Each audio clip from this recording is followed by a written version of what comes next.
Olá a todos. O Estação Onconovas é um podcast produzido pelas clínicas NOC, Núcleo de Oncologia e Hematologia do Ceará, Clínica Oncovi, o Centro de Oncologia, Hematologia e Terapia Biológica, e pelo IBISP, o Instituto Brasileiro de Inteligência em Saúde, Pesquisa e Inovação. Gostaria de apresentar aqui os integrantes da mesa. Minha colega Amanda Andrade, que é enfermeira oncológica das clínicas NOC e Oncovi. Ela possui graduação em enfermagem pelo UFC, fez residência multiprofissional em terapia intensiva pelo Hospital Universitário Walter Cantídio e especialização em oncologia pelo NIC. Seja bem-vinda, Amanda. Olá. Gostaria de apresentar também o convidado Matheus Souza, que ele é nutricionista oncológico da clínica Oncovi. Fez residência em nutrição oncológica e especialização em oncologia no Hospital Israelita Albert Einstein. Ele é pós-graduado em fitoterapia, também é professor de pós-graduação. Seja bem-vindo, Matheus. E gostaria de apresentar aqui também o convidado, o Dr. Osias Vieira. Ele é cirurgião dentista das clínicas NOC e Oncovi. Fez residência em estomatologia no AC Camargo. Ele é doutorando em estomatopatologia pelo UFC. Além de ser também professor universitário. Seja bem-vindo. Obrigado. E eu sou Adriano Saboia, sou oncologista clínico das clínicas Oncovi e NOC, fiz residência pelo Hospital de Câncer de Pernambuco, estou atuando aqui no Ceará já há alguns anos. E para começar aqui nossa conversa, eu queria convidar a Amanda para iniciar, falando sobre quais as principais queixas e dificuldades que os pacientes te relatam. As dificuldades já se iniciam desde o diagnóstico, né? Quando o paciente tem um sofrimento emocional por conta do estigma da doença, né? Que câncer é relacionado à morte. E durante o tratamento vão surgindo outras dificuldades. Mas para isso a gente precisa considerar o contexto que esse paciente está inserido. Se ambulatorial ou hospitalar, e ainda mais relacionado ao paciente oncohematológico, que ele pode ter ainda mais complicações, né, que os pacientes de tumores sólidos. Então, considerando tudo isso e considerando também a individualidade de cada paciente, eu gostaria de dividir as dificuldades em duas principais, são várias, mas nós percebemos duas principais: comunicação e alimentação. Então, são recordes essas duas. Com relação à comunicação, as principais dificuldades são e queixas: acesso à equipe médica, né, acesso aos médicos, como também aos demais componentes da equipe multi. Então, o que é que os pacientes falam, né? Quais são as queixas? O que é que eu tenho? Como vai ser o tratamento? Meu cabelo vai cair? Existe possibilidade de cura? Eu não entendi. Se eu perguntar de novo, será que ele vai achar ruim? Semana passada ele me explicou, mas eu continuo sem entender. Então, observando isso, a gente vê a importância da equipe multi no manejo desse paciente, né? Para ajudar com relação à logística também e formar um elo com esse paciente para que ele seja melhor conduzido. Então, se eu percebo que o paciente precisa ter um manejo melhor com relação à nutrição, eu já formo um link com o nutricionista e caminho esse paciente para o nutricionista. Se eu percebo que esse paciente está apresentando mucosite, já encaminho para o odonto, né? Se eu percebo que esse paciente precisa de intervenção em linfedema, já encaminho para a fisioterapia. É isso. E com relação à alimentação também, né? Que é a segunda maior queixa. Então, falta de apetite, boca seca, diarreia, constipação, náusea, vômito, mudança no paladar. E isso repercute muito na questão emocional do paciente, porque a sociedade também, né, a nossa cultura associa emagrecimento com aspecto de doença. E também na questão de a valorização cultural que nós temos do alimento, né, de estar à mesa para se alimentar com a família, e muitas vezes o paciente não consegue fazer isso porque ele não consegue sentir o cheiro da comida quando ela está sendo preparada, quanto mais sentar à mesa e fazer uma refeição. Então, mas assim, eu poderia citar muitas outras queixas relacionadas à alteração da imagem corporal por conta de cirurgias mutiladoras, né? perca de membros, queda do cabelo, alteração também com relação o sofrimento, na verdade, físico relacionado ao próprio tratamento e doença, a interferência na capacidade de reprodução, né, que isso vai afetar diretamente a possibilidade da maternidade ou paternidade por conta de procedimentos e tratamentos, a questão do sofrimento que a pessoa enfrenta emocional com relação à percepção de si também como profissional que deixa por um tempo as suas atividades e assim sua contribuição para a sociedade. Então, às vezes, é um paciente que tem uma atuação bem forte na sua comunidade por conta da doença, proporciona esse afastamento e isso, né, interfere na questão emocional dele. Então, também sofrimento emocional com relação à finitude em si, com medo de como vai ser para a família, principalmente quando se tem filhos, a sua ausência, né? Com relação à progressão de doença, também a insegurança, porque às vezes eles perguntam muito, tem outro remédio caso haja uma progressão de doença? Existe cura mesmo? Outros pacientes se curam? Né? Então, são essas as principais dificuldades. A gente sabe também que a própria doença, né, como também o tratamento direcionado para essa doença, podem ocasionar efeitos colaterais importantes. Então, eu queria perguntar aí para o Matheus o que ele pode destacar em relação à adaptação nutricional para esses pacientes oncológicos. Então, a gente vê a nutrição como essencial aí em todo o processo, toda a caminhada do paciente, né? Desde do diagnóstico, desde a prevenção até o pós-tratamento. Puxando um pouco do que a Amanda já falou, a gente tem que lembrar que a alimentação ela tem uma questão social também. Então, às vezes a gente quer tratar muito clinicamente, mas a maior parte do movimento social ali do paciente está na alimentação. Então, ele deixa de, por conta da alimentação, participar de celebração de família. Por exemplo, agora a gente está no período de Natal, Ano Novo, então esses pacientes não participam ou têm medo de participar porque não sabem o que pode comer ou o que tem que deixar de comer. Então, eles veem muita coisa pela internet que acaba restringindo muito a alimentação de forma desnecessária. Então, eu diria que a gente tem um principal papel assim, de educar, de mostrar o quanto daquilo é verdade, o quanto daquilo é exagero e o quanto se adapta para cada paciente. Porque, na verdade, como a Amanda também falou, né, cada paciente é único. Temos que individualizar, né? Exatamente, sim. O câncer é um conjunto de doenças e cada paciente vai reagir ao tratamento e à doença de uma forma diferente. Então, a gente não tem uma coisa que funcione para todo mundo, né? O que a gente pode destacar, principalmente, são os efeitos colaterais, que xerostomia, mucosite, diarreia, constipação, vômito, são coisas que tiram o paciente do convívio de sociedade. Então, por exemplo, eu tenho um paciente que tem 8 evacuações por dia, às vezes 11 evacuações por dia, ele tem 0 qualidade de vida, né? A vida dele se resume a ficar em casa lidando com o efeito colateral. Então, a gente pode trabalhar assim, em conjunto com a equipe médica, em conjunto com a enfermagem, fazendo com que esse paciente diminua a quantidade de evacuações para que ele consiga fazer mais atividades e melhorar a qualidade de vida. A gente cuida da manutenção do peso dele, que é essencial, porque muitas vezes o paciente pede performance não por conta de evolução de doença, mas por efeito colateral. Então ele começa a ficar tão emagrecido ou um estado tão deteriorado que ele não consegue continuar o tratamento.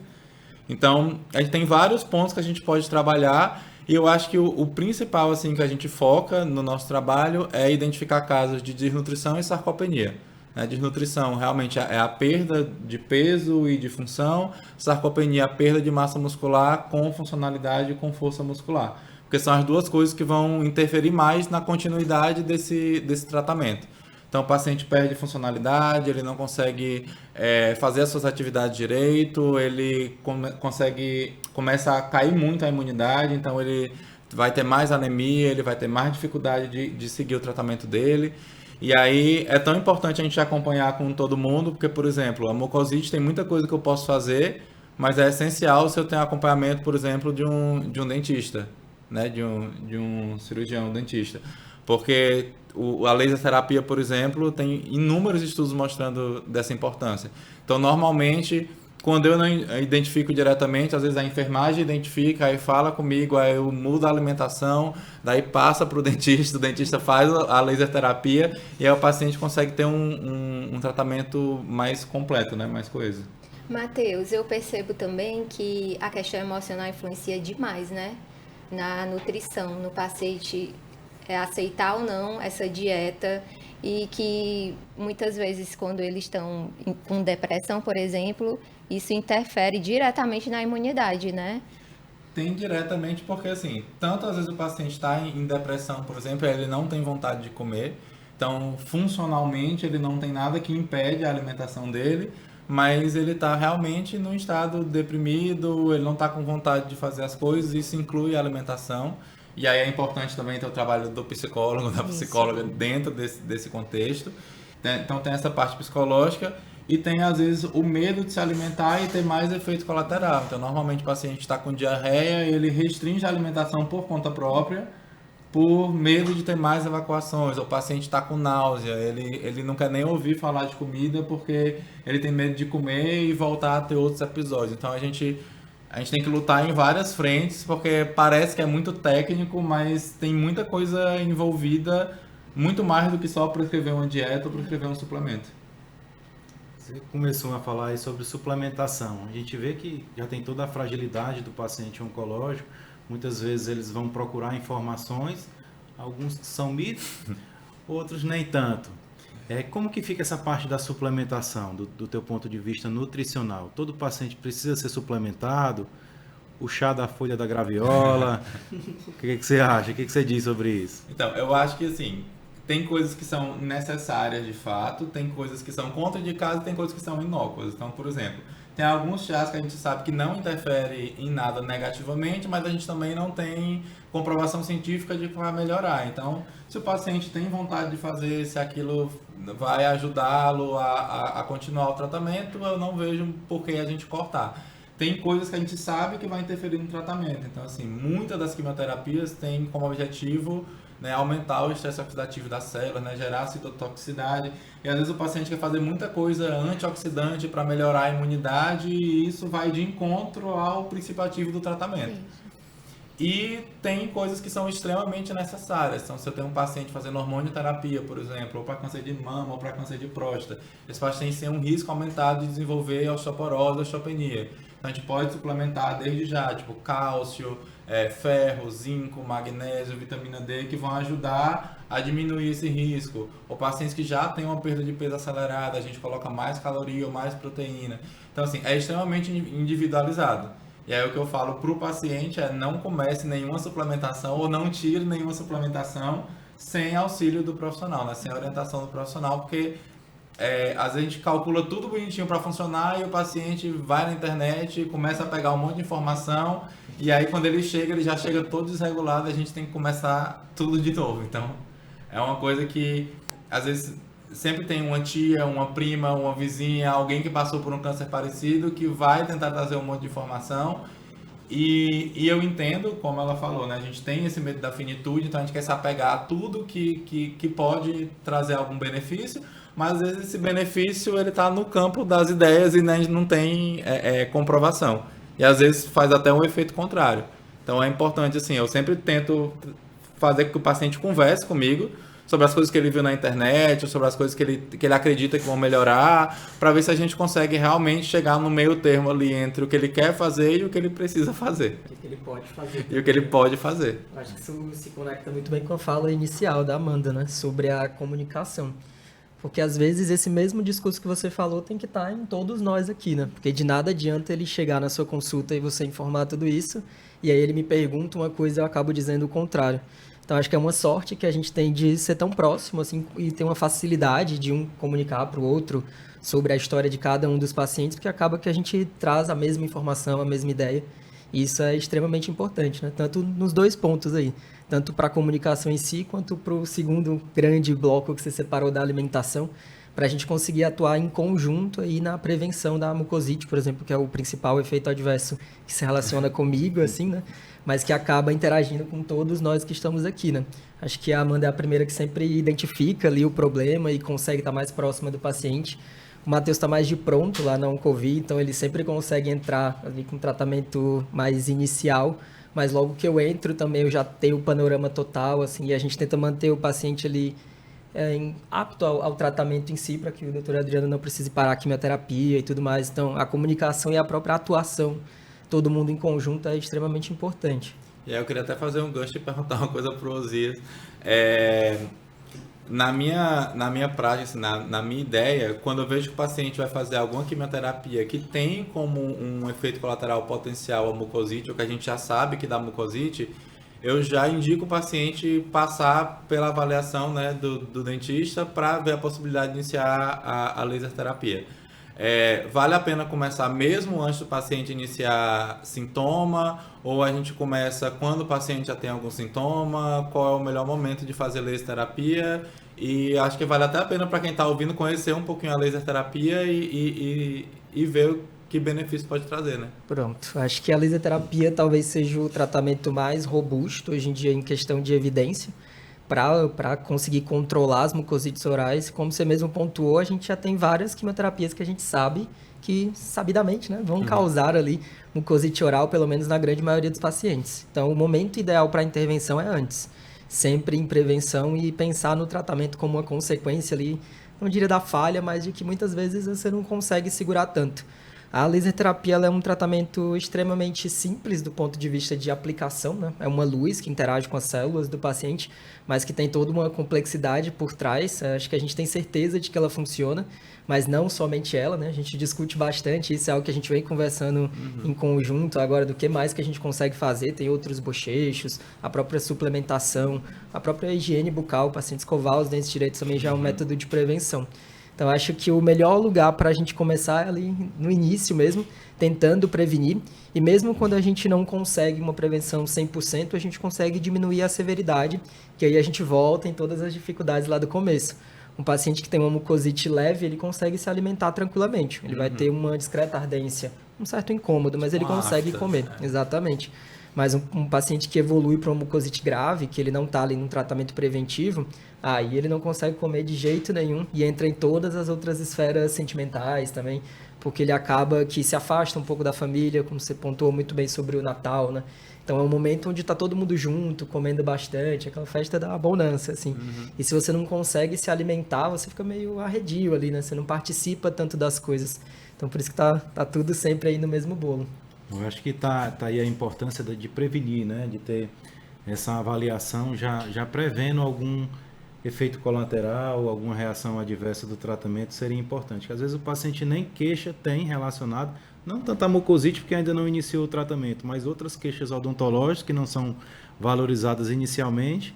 E o ideal seria prevenir antes do paciente ter sintomas, não é isso, Osias? Com certeza, porque o que acontece, assim, infelizmente, em boa parte dos casos, é que às vezes é subnotificado ali aqueles problemas odontológicos. Claro que a gente tem a sorte, na Oncovi, de estarmos ali atuando e ter todo mundo da equipe multiprofissional, mas é o que acontece bastante. Então, às vezes é um problema pequeno, crônico, que o paciente está vivendo tranquilamente com ele, uma cárie profunda, mas que numa situação de quimioterapia, então acaba que a coisa acaba agudizando, ele agrava bastante e pode levar para um problema muito maior, como por exemplo ele ter que parar a quimioterapia para poder fazer a intervenção na cavidade oral para só depois voltar para a quimioterapia, e tempo no câncer é extremamente importante, né? Então a avaliação prévia é sempre o ideal.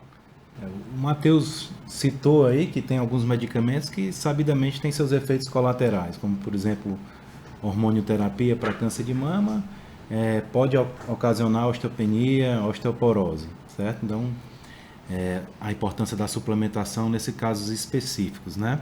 A gente sabe que também tem outros medicamentos que também têm seus efeitos colaterais. Eu queria que você falasse um pouco sobre os antiabsortivos. O que são esses medicamentos e o que a gente pode esperar deles? Pronto. Os antiabsortivos, eles vêm sendo amplamente utilizados atualmente, né? Eles têm um objetivo principal, que seria o controle de metástases ósseas, mas eles podem entrar até como adjuvância em alguns outros tipos de tumores. Então, o nosso objetivo dentro da odontologia é entrar numa avaliação prévia ao início desse medicamento. Esse medicamento, como todos os outros, tem reações adversas, e a reação adversa dos antiabsortivos é extremamente importante porque ela é muito grave.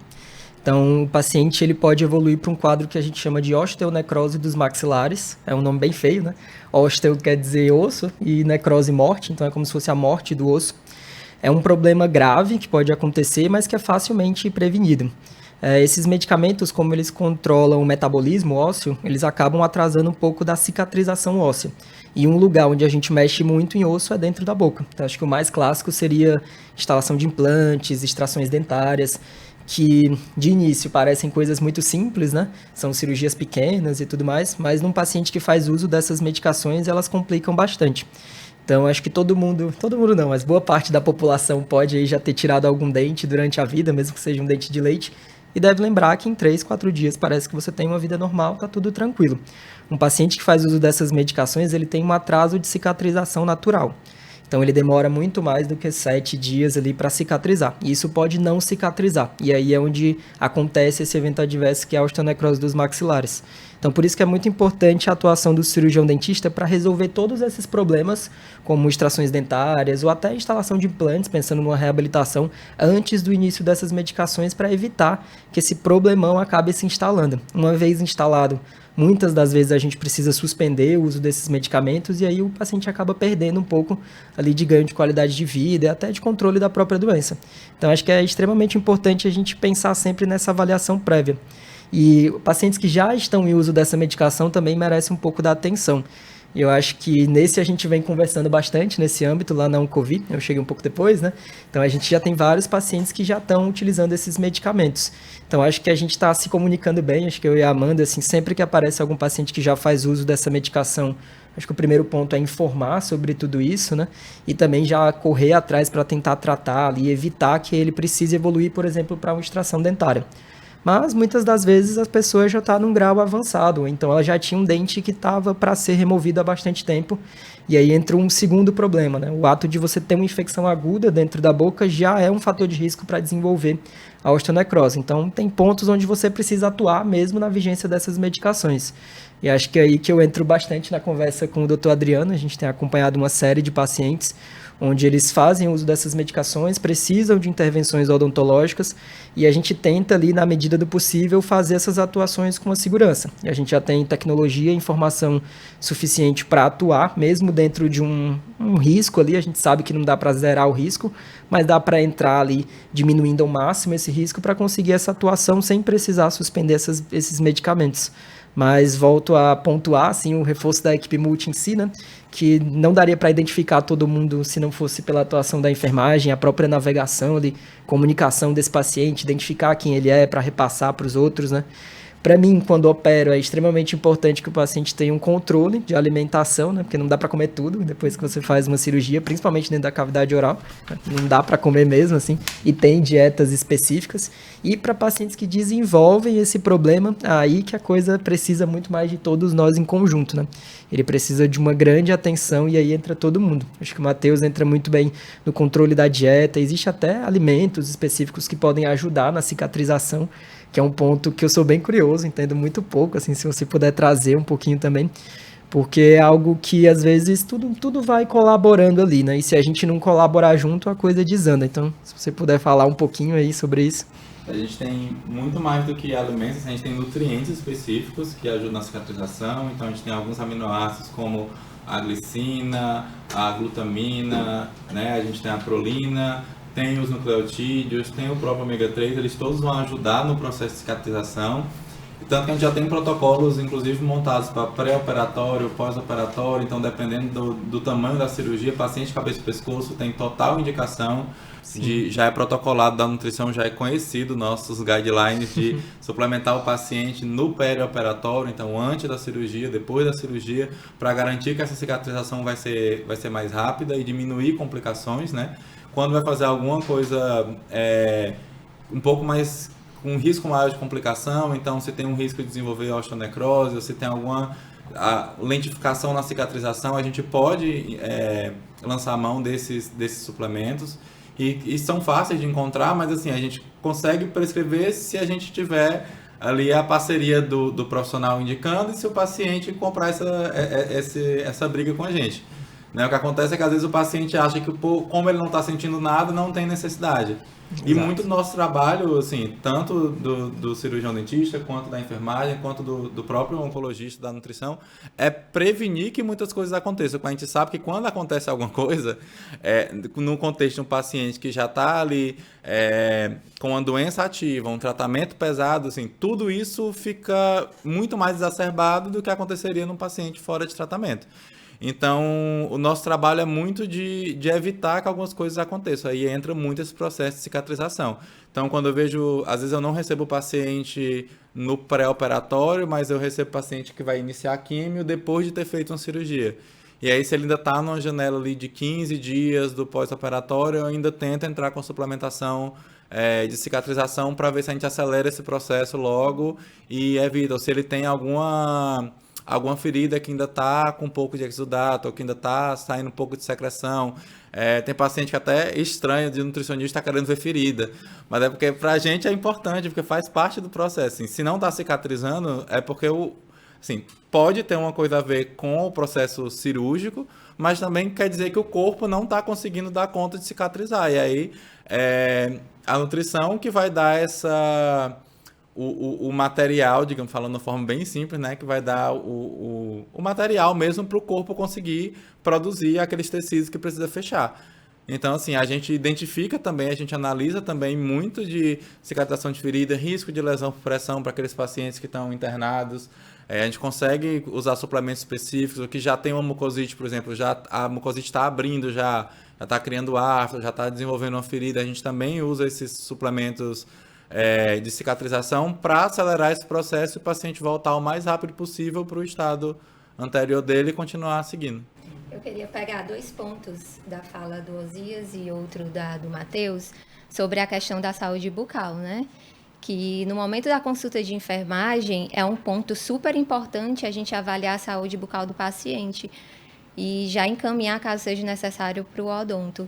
Porque caso o paciente tenha uma infecção, a gente já perde tempo, né? Com isso. E a quimioterapia, o paciente fica susceptível, né, à baixa da imunidade, então isso pode colaborar, né? E com relação à fala do Matheus sobre a questão da suplementação, né? Ele falou comprar a briga com o paciente. E realmente, gente, é briga mesmo, porque tem que avaliar também a questão financeira, né? Um dos pontos que o paciente é impactado durante o processo do tratamento é com relação ao financeiro, porque muitos param de trabalhar e mesmo eles estando tendo direito, né, aos benefícios, o acesso a esses benefícios não é tão simples assim, né? Então, realmente, essa questão financeira impacta na questão do paciente conseguir ter essa suplementação. E você aliar a estomoterapia à suplementação é fantástico, né? Maravilhoso. E aí que é importante, assim, a gente entende que o poder econômico é uma coisa que interfere, e aí é que é importante a gente realmente conseguir sentar com esse paciente, conversar. Às vezes o paciente ele acha que ele não tem necessidade porque ele não está vendo nada diferente, e a gente vê o risco, que a gente está conversando desde o começo, né? Assim, eu vejo que ele vai iniciar um protocolo, sei lá, como o Folfox, que a gente sabe que tem um monte de efeito colateral. E aí o paciente não iniciou e talvez ele ache que está tudo bem e está tudo certo. Mas tem muita coisa que a gente quer avaliar antes desse paciente começar a ter efeito colateral para a gente já saber que caminho a gente vai tomar. E aí é sempre importante também perguntar, né? Assim, o quanto você consegue investir em suplementação. Eu sempre falo investir porque é um investimento de fato. E assim, chega um momento que a suplementação ela deixa de ser uma opção e ela passa a ser de fato uma necessidade. Assim, é um medicamento em forma de suplemento. Mas a gente consegue manejar de várias formas. Assim, a gente consegue entregar receitas diferentes, coisas que o paciente consegue fazer com o que ele tem em casa, mas para isso a gente precisa que o paciente chegue e queira conversar com a nutrição. Porque às vezes o paciente ele é resistente de passar pela equipe multi. Assim, na clínica eu não vejo tanto, porque como ela já tem essa visão multidisciplinar, meio que o paciente já está acostumado de passar com todo mundo. Mas, assim, não é raro você ver um paciente que, assim, passa só no oncologista e vai para casa. E acha que, assim, ele não precisa de mais nada. E aí só quando começa a ter efeito colateral que ele começa a buscar e, você pode ajudar nisso? Pode. E tem dentista? Tem. A enfermagem é mais do que funcionar o catéter e colocar a químio? É. E assim, se tem a ideia, né, de que tem que estar centralizado ali no papel do oncologista clínico, mas assim, realmente é multiprofissional e o oncologista é um desses efetores, né? É um desses papéis. Mas a gente também tem que ser proativo de ir atrás do paciente e conversar, e aí é importante da equipe estar integrada, de conhecer o paciente, de saber quando é que é o primeiro atendimento desse paciente. Então, lá na clínica a gente consegue saber, né? É a primeira vez que vem, Então, vamos fazer passar por todos os profissionais, o paciente conhecer todo mundo e saber que pelo menos ele tem a quem recorrer caso ele precise. E a gente tem um papel quase que educacional de mostrar para ele que o importante é que ele continue assim, né?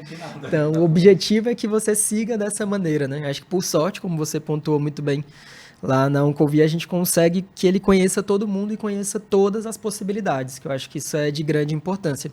E acho que o financeiro foi bem pontuado, né? Demais, porque são tratamentos muitas vezes caros, né? E que a gente consegue adaptar também sempre para a realidade de cada paciente.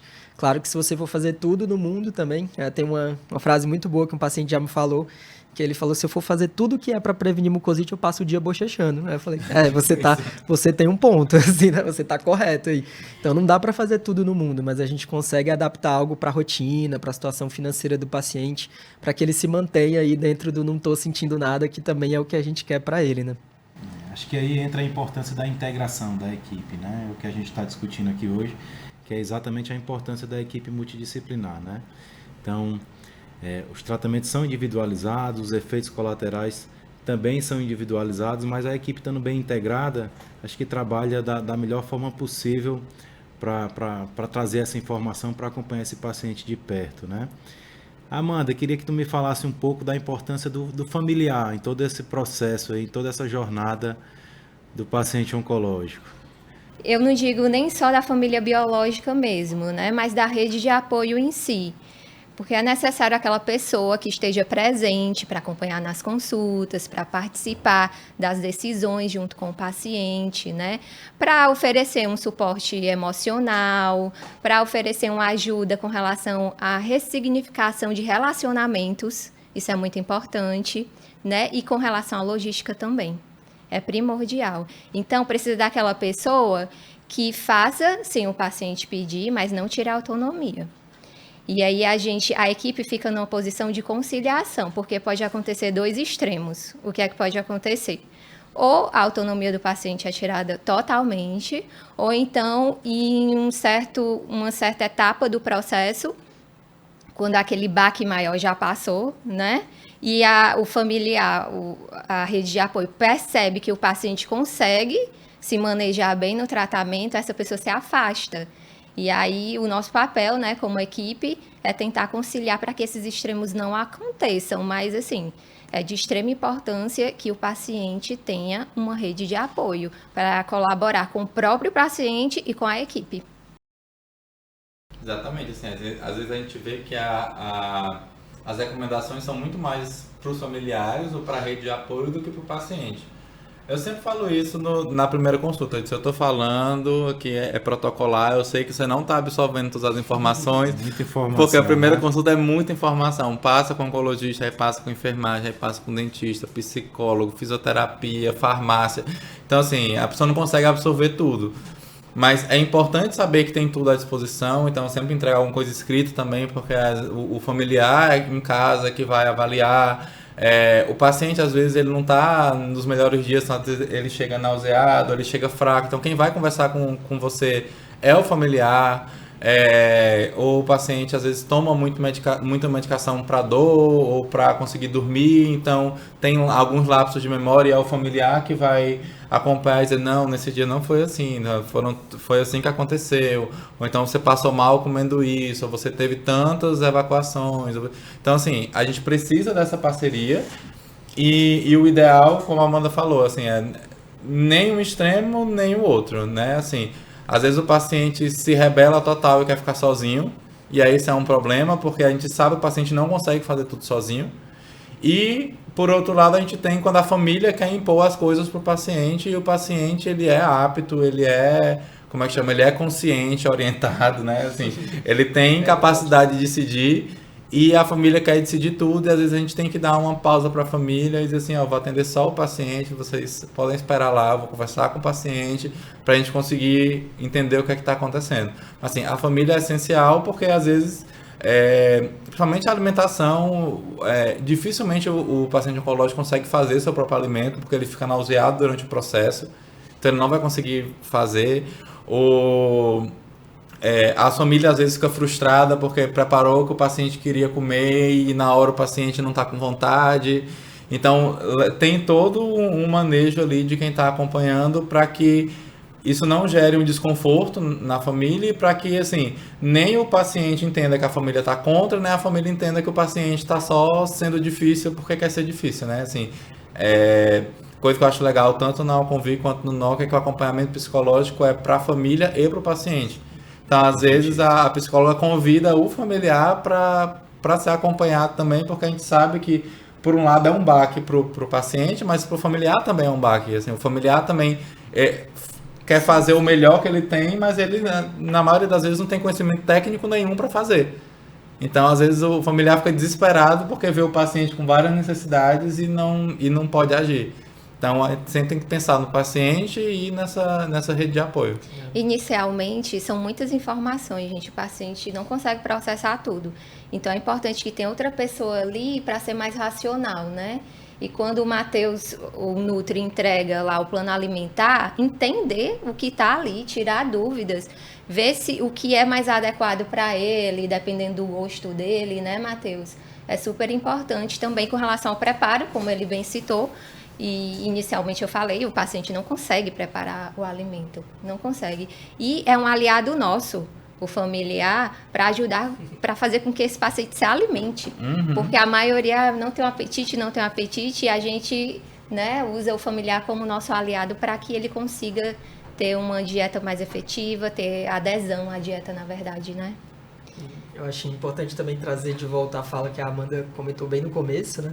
Que nem sempre é um familiar, né? Às vezes são amigos, então a rede de apoio como um todo, né?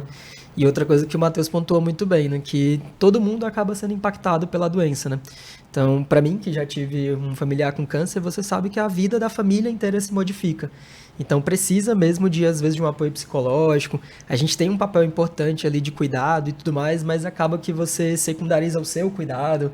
Então, também a gente tem que estar resgatando ali a família por inteiro, né? Para que a própria família também não acabe só cuidando, esqueça de cuidar de si, e enfraquece. E acaba que tudo que a gente precisa dela de apoio vai se esvaindo com o tempo. Então, esse cuidado que o Matheus trouxe muito bem da Onconvi também, atender ali os familiares, fazer esse apoio não só psicológico, como de tudo que for necessário, para que o cuidado se mantenha, né? Porque é complicado, assim, não sei se vocês tiveram uma experiência parecida, assim, de algum familiar, espero que não, né? Mas eu vi muito bem isso na minha família, como modificou a vida de todos nós. Eu era adolescente ainda, mas a minha rotina por inteiro já mudou. Minha mãe, que era uma cuidadora mais próxima, assim, já parou de fazer tudo para dar atenção àquele cuidado. Já aí meu pai se preocupava muito ali, eu tenho que trabalhar muito mais, né, para prover esse cuidado, porque você perde ali talvez uma das fontes ali de renda e tudo mais. Então é uma preocupação necessária e também é uma parte que precisa ter, né? Assim, não dá para ir sozinho nessa batalha, porque é uma batalha difícil, assim. Ela é vencida, mas ela é vencida em conjunto. O que a gente sempre diz é que se o paciente sofre, o familiar, né, a pessoa que está dando ali o apoio sofre junto também, né? Como também todas as pessoas que estão ao redor daquele paciente. Então é super importante o que nós fazemos, né, no NOC e Onconvi, que é oferecer esse suporte psicológico, né, para essa família. E assim, eu tenho uma satisfação enorme de quando o paciente chega, eu dou para ele todas as possibilidades, você tem acesso a tudo isso. Então, tudo que você precisar, a gente está aqui para te atender. Então, isso é muito satisfatório, né, para nós como profissionais. Então, todos esses profissionais trabalham de forma integrada para proporcionar o melhor cuidado para o paciente, né? E com isso, sabidamente, eles vai ter um melhor resultado, né? Um melhor acompanhamento. E aí eu queria que cada um de vocês falasse um pouco sobre a importância dessa integração da equipe no cuidado do paciente oncológico. O paciente só ganha, né, com a integração. E para a gente conseguir essa integração, a chave é uma comunicação efetiva, né? A gente precisa se comunicar claramente. A equipe multi, junto com o paciente e a rede de apoio, precisa entender o que vai acontecer, né? Onde estamos, o que pretendemos alcançar e o que pode acontecer no meio do caminho. Então, todo mundo tendo esse pensamento, só quem ganha é o paciente e ele tem um tratamento efetivo. Eu acho interessante a gente pensar no paciente como uma coisa só e não, tipo, o meu paciente não é só nutrição, o paciente do Osias não é só dentista, o paciente da Amanda não é só enfermagem, o do senhor não é só quimioterapia, né? A gente está lidando com partes de um todo. Então, assim, quando a gente consegue ver que isso aqui, eu estou identificando alguma coisa que não é da minha área, mas que eu sei que o paciente vai se beneficiar se ele seguir. Então, ou eu levo o paciente até o outro profissional, ou eu trago o outro profissional até o paciente. Acontece muito de eu estar no meio da consulta, eu pedir licença para o paciente e voltar com a psicóloga, para a psicóloga ouvir uma parte daquela conversa e tentar integrar e tentar chamar aquele paciente para ela. Ou quando o Osias está lá também, se eu identificar alguma coisa, eu falo, vem aqui, vamos atender esse paciente junto, porque tem alguma coisa aqui que vai ser importante você acompanhar. Então, entender esse paciente como uma coisa só, até para a gente não ficar... para ele não entender que esse cuidado tá pulverizado, digamos assim. E aí tem uma parte que a Amanda já falou de comunicação, tem uma parte bem técnica do profissional de saúde, né, que é a evolução em prontuário, assim, para a gente entender o que o outro profissional está fazendo, porque nem sempre está todo mundo junto no mesmo momento. Então, se a enfermagem, se o médico, o cirurgião vão evoluindo esse paciente bem, contando essa história bem, eu consigo já falar com esse paciente, entendendo quem ele é, o que é que ele vem, quais são as dificuldades dele, como é que eu posso agir dentro de algo que já está sendo feito. E outra coisa que é importante é quando a gente tem também discussões multiprofissionais. Então, a gente tem a sorte também de conseguir juntar os profissionais e discutir alguns casos que são mais complicados ou que a gente está tendo mais dificuldade. Então, acontece muito, eu estar no mesmo dia que o doutor Adriano na clínica, então assim, doutor, esse paciente aqui está com muita diarreia, eu já tentei mudar, não deu certo. Eu falo, não, então vamos tentar fazer uma medicação, ou então vamos tentar fazer tal coisa, ou, enfim. Tem coisas que a gente consegue manejar, mas quando a gente está vendo o paciente como um todo. Se eu ficar vendo só a minha parte como nutricionista, eu vou ficar batendo na mesma tecla, talvez não resolva, e eu vou... minha parte eu estou fazendo. Mas eu sei que tem outras pessoas, outros profissionais que podem se envolver nesse cuidado e que precisam se envolver nesse cuidado, né? As assistências se somam, né, nessa integração aí em prol dos benefícios aí para o paciente, né? Muito importante. Eu achei bem interessante a fala do Matheus e da Amanda e me lembrou bastante de informação, né? A segurança ali daquela informação, como na própria evolução em prontuário. Tradicionalmente, o cirurgião dentista ele atendia no seu consultório odontológico, né? Fora ali do contato direto com os outros profissionais. Então, eu dependia unicamente do relato do paciente para ter acesso às informações do tratamento dele. E a gente já conversou sobre isso, é muita coisa e às vezes ele não consegue precisar exatamente, né? E isso acaba fragilizando o meu próprio atendimento, o próprio cuidado. Então, ter tudo integrado num único centro facilita muito essa ideia de eu saber exatamente aquilo que está acontecendo. Acho que o Matheus trouxe muito bem isso da gente conversar entre si, né? Eu perturbo todo mundo no WhatsApp aqui, né? Desculpa até se incomodar um pouco, mas se eu fico com dúvida, eu já mando ali uma pergunta logo direto e prontamente a gente tem resposta e isso facilita muito. Eu acho que para além da segurança a gente ganha muito tempo, né? Então, para mim que dependia de referência, contra-referência, peço um relatório, aguardo o relatório, às vezes o relatório não vinha com tudo completo, tá num lugar onde eu tenho acesso a todas as informações, me adianta muito nas minhas próprias decisões. Então, às vezes decisões únicas, às vezes decisões em conjunto, e essa decisão em conjunto ser mais acelerada também, isso faz com que o paciente ganhe bastante tempo, que ele consiga se manter em tratamento, que ele consiga manter qualidade de vida. que a gente acabe não fazendo bobagens, assim, por falta de informações, ou então troque as coisas, né? Então é muito mais fácil quando a gente está conversando e que é tudo integrado, né? Acho que a Amanda trouxe isso muito bem, Matheus também, Dr. Adriano também, da gente conseguir conversar, assim, isso acelerar, né? E o quanto que o paciente ganha com isso, da gente estar cada vez mais próximo, né? É um movimento de mais aproximação para que o paciente acabe ganhando mais e mais aí no seu tratamento. Inclusive é até mais confortável para o paciente, né? Porque assim, eu não consigo imaginar o quão cansativo é para o paciente, às vezes estar tão debilitado e ter uma consulta na segunda, aí outra consulta na terça-feira que vem, Sim. aí tem outra consulta na sexta-feira em outro endereço. Então começa a ficar, a vida do paciente gira em torno de ir para a consulta. Exato, e a gente conseguir prover uma Exatamente. consulta tudo num dia só, Aproveitar assim, que ele está caminhar. ali fazendo infusão e aí ele passa com o médico dele, e aí passa com toda a equipe multi, já ajusta o tratamento dele, então diminui o tempo que o paciente passa também, tipo, em consultório, que eu sempre falo isso atendendo os pacientes e em palestra e tudo mais, assim, antes o paciente queria sobreviver, agora a gente já está talvez uma outra fase da oncologia que já evoluiu tanto. O paciente quer viver, ele não quer ser o paciente oncológico, ele quer passar por essa fase e seguir a vida dele. Então, assim, tem muito paciente que está fazendo tratamento e trabalha, ou está fazendo tratamento e estuda, está fazendo tratamento e é chefe da sua família ainda, e tem vida ativa. Então, se eu vou fazendo com que a vida do paciente gire em torno da doença, ele perde a qualidade de vida também. Então, se eu consigo otimizar, ele vai passar, em vez de passar ele passa 3 horas na clínica, mas ele vai uma única vez na semana ou uma única vez a cada 15 dias, eu também faço com que ele melhore a qualidade de vida dele e fique mais livre para curtir a vida dele e o tempo dele fora da clínica, né? E você conhecendo o paciente, né, como você mesmo citou, conhecendo o contexto de vida dele, você é mais assertivo nas decisões, né? Sim. Então você consegue ajudar mais esse paciente. Queria agradecer aqui a Amanda, Matheus, Osias, e agradecer principalmente quem está escutando aqui esse podcast. E para quem quiser saber mais sobre prevenção e combate ao câncer, pode seguir a gente aí nas redes sociais, @NOC, @Oncovi, e fiquem à vontade aí para compartilhar o nosso podcast.